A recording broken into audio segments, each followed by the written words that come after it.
In this video, I'll cover everything there is to know about the training life skill from horse catching all the way to AFK riding. Why is horse training good in 2026? Horse training was already in a pretty decent spot, but in December of last year, Pearl Abyss added several new horses that can be caught in the wild that are worth 5 times, 7.5, and even 10 times more than normal horses. Some of these horses also come with additional breed counts, which is huge if you enjoy breeding horses. Pearl Abyss also significantly buffed AFK riding EXP, making training feel much more better overall. Horse EXP versus life/training EXP.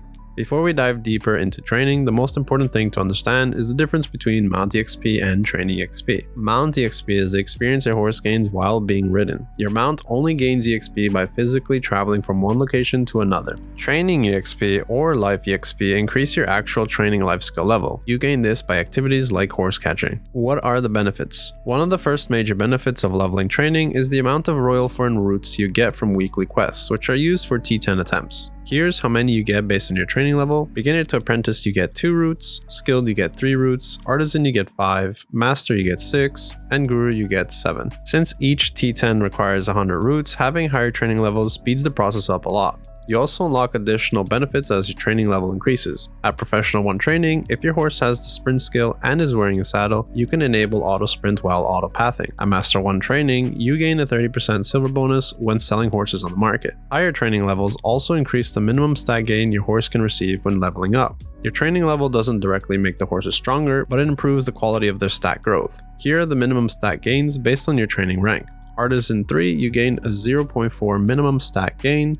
Master 10, you gain a 0.5, Master 26, you gain 0.6, and lastly, Guru 35, you gain 0.7. Gear requirements. Gear requirements are a bit different depending on whether you're actively catching horses or AFK riding. When it comes to active horse catching, you honestly only need rope and a sugar since mastery doesn't affect horse catching itself. However, if you want the most EXP possible, I recommend getting the free Floramos accessories since they're basically equivalent to Tri-Manos, but until then, feel free to use Tri-Logia. You can obtain 2 from Olvia Academy, 2 from Season, 1 from quest lines, and I'll also have the link in the description for you to follow. You'll also want at least a base Manos riding crop so you can move faster while riding horses or wagons. I also recommend using a Trent Alchemy Stone, which you can obtain through Fugar on a seasonal character. For trainer's clothes, you can either get a Try to Tap Manos trainer's clothes, or if you have an equipment tailoring coupon, you can use 2 trainer's clothes instead.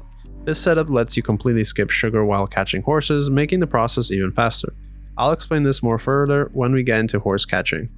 For AFK horse training, gear becomes more important because mastery is your main goal. You'll want basically the same setup as before, but aim to obtain Try to Tap Manos trainer's clothes, Try to Tap Manos riding crop. From there, you'll slowly want to improve your life skill gear for more mastery, so you can look for Tet to Pen Manos trainer's clothes, Tet to Pen Manos riding crop, Try Prion accessories, and Crystal of Breath Verdure for the extra mastery and training EXP. If you wish to pay to win, you can also purchase a Venya costume set for additional Mount EXP, but it's definitely not required. You can also use separate life crystals, but I'd only recommend doing that if you have no plans of getting Crystal of Breath Verdure later on, since extracting crystals can get expensive pretty quickly. Best artifacts and Lightstone sets. The best artifacts for training are locked behind Imperial horse delivery, so it'll take some time to obtain them. If you don't know how Imperial delivery works, simply bring a horse above level 15 to a stable keeper and click Imperial horse delivery. Keep in mind some stables don't offer this option. For artifacts, use Training EXP while actively catching horses. Use Mount EXP artifacts while AFK riding. Until you get those, use Life EXP artifacts for horse catching and Life Mastery artifacts for horse riding. For Lightstone sets, these are the best options. Horse over Flowers is best for AFK horse riding. Into the Sunset is a balanced set between both activities, and Choice of Focus training is best for active horse catching. Best buffs for catching and AFK riding.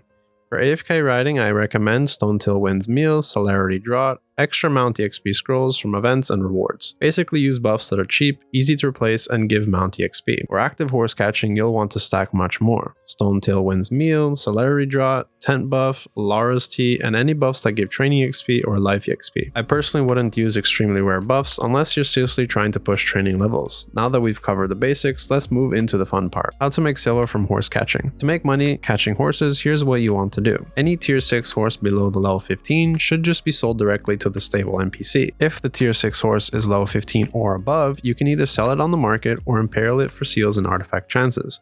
There are also rare T6 horses worth leveling later for extra profit, but that mostly comes down to personal preference. For tier 7 and 8 horses, I highly recommend transporting them to another town and leveling them later. If you don't want to AFK train them, then you can just use the same method as before and sell or put them into the Imperial. For the 5 times, 7.5 times, and 10 times profit horses though, I highly recommend leveling them to at least level 15 so you can Imperial them for a lot of silver. With this method, you can realistically average around 2 to 3 billion silver per hour horse catching, with the potential for more silver if you find rare horses. Where to find wild horses? Finding a horse catching spot mostly comes down to personal preference. Most people recommend starting around Duvenkroon or Kalfjon because of the large amount of stable slots available. You can get more stable slots by purchasing ranch houses with contribution points. Every horse you catch takes up 1 stable slot. To find horse locations, I highly recommend using Videolytics. Go to the map, enable horse location, and it'll show you the exact spawn locations and the respawn timers. If there are no horses there, someone probably already cleared that channel. Which tiers of horses can you find? You can now catch tier 6 to tier 8 horses in the wild with different coats and levels. I'll put a full list on the screen showing every catchable horse and their values. Some horses are considered rare variants and can sell for 5 times, 7.5 times, and 10 times more than silver.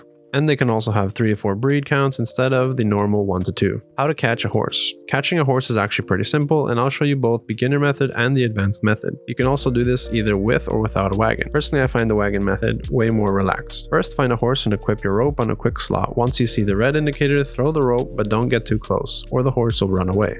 After that, you'll get a minigame. Make sure to stop inside the blue area and press space. Next, slowly walk towards the horse. Whenever the horse stands up, press space to enter the next minigame, but don't do it instantly. Wait a few seconds after the horse lands so that you can get a little bit closer. During the minigame, spam space enough to stay on the right side. Personally, I wait until the last second because I value my spacebar's lifespan. Once you're close enough, feed the horse sugar and mount it after the animation finishes. If you have a forest path wagon, head to your wagon and register the horse there. You can store up to 4 horses inside it and still keep 1 outside since it will follow you. If you're not using a wagon, just return it to the stable after catching a horse and register it there instead. The advanced method uses an equipment tailoring coupon. You'll need 1 tailoring coupon from the Pro Shop or Marketplace and 2 trainer's clothes. Equip one normally, then use a tailoring coupon on the second one to turn it into a costume. The reason we do this is because the horse capturing rate becomes higher enough to catch horses without using sugar. Now go into your settings and enable mouse to move.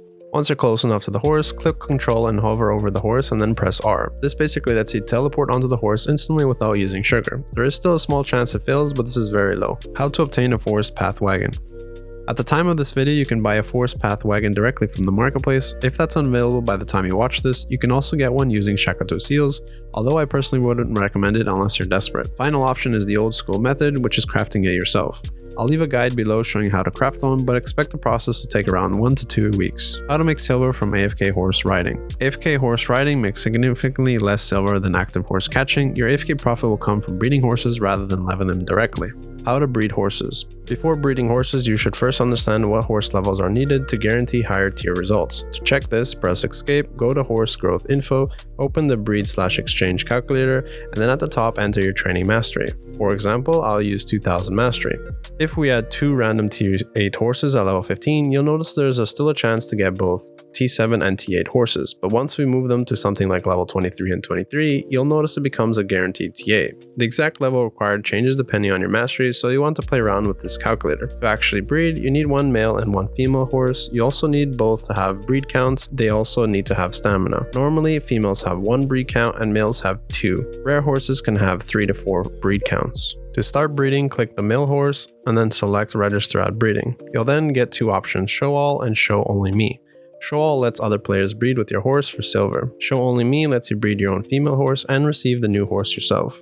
Once registered, go to breeding market, open the horse list, click on request breeding, select the female horse, and just wait for the timer to finish. How to AFK ride a horse. The first thing I recommend is creating a character below the level 50. This prevents other players from killing your horse if you AFK outside safe zones. To create an AFK loop, open your map with M, right click your destination, click set loop. If you want a circular route, hold Alt while clicking to add extra points. Once the route turns green, press T and your character will continuously ride the loop. Before you fully AFK, make sure the route doesn't get stuck anywhere. If you're using a wagon, make sure the durability is full since wagons can't normally be repaired outside of using the treasure item. If you're riding a single horse, keep carrots in your inventory and enable auto feed when stamina is low. Horse gear and their benefits. Horse gear and costumes are extremely important because movement speed directly affects how much EXP your horse gains. For single horse leveling, I highly recommend getting horseshoes with as much movement speed as possible. I'd aim for something at least +6. If you want the horse to learn more skills while leveling, then horse costumes are also very important since they give you 10% increased chance to learn new skills every level. For the Forest Path Wagon, the main item you want is the Forest Path Wagon wheel for the movement speed increase. The other wagon pieces mainly give durability,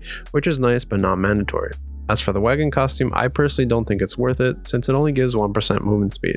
However, you can still use horse costumes on each horse you have on the wagon for the extra 10% skill learning chance. How to properly level your horse. Horses no longer level automatically, which is honestly a huge quality of life from Pearl Abyss. Now your horse stores accumulated EXP while riding. For example, on the left my horse is level 1, and on the right it has enough stored EXP to reach level 28. This lets you slowly level your horse for skill rolling if you care about min-maxing skills for coursers, T9s or T10s. If you don't care about that, just click the double arrow and instantly level the horse to the maximum stored level. Wagon or single horse. You basically have two options for AFK riding. You can level 4 horses at once using a Forest Path Wagon or level a single horse. The wagon is best for breeding multiple horses efficiently, and a single horse is better if your goal is pushing training XP. For reference, I get about 10% training XP overnight using a wagon and around 16 to 20% overnight using a single horse at Master 25. What is a courser horse?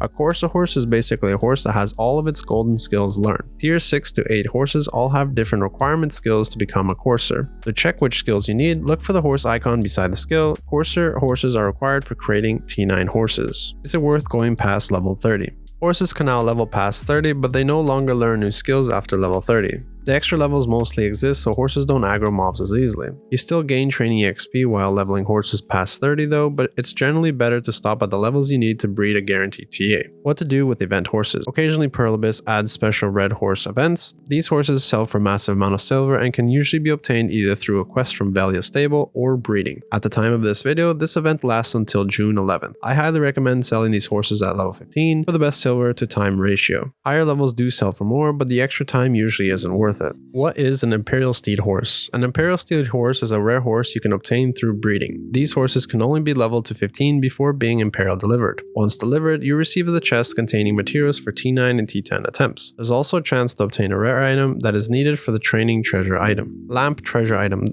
A lamp is a training treasure item that attaches to the Forest Path Wagon. When equipped, it automatically repairs the wagon durability while riding. To obtain it, you need Phaelite fragments and Lubin trace. You can obtain Phaelite fragments from Imperialing horses. Here are the drop chances from Imperial delivery. Tier 6s have a 0.1%, Tier 7 have a 0.25%, T8s have a 0.5%, and T9s have a 20%. And the Loom trace can only be obtained from the Imperial Steeds and have a 5% chance to be obtained. And that is pretty much everything you need to know about training into 2026. Hopefully this guide helped you out, and if it did, make sure to like and subscribe. If you have any questions, join my Discord, the link is below. Catch you guys on the next one.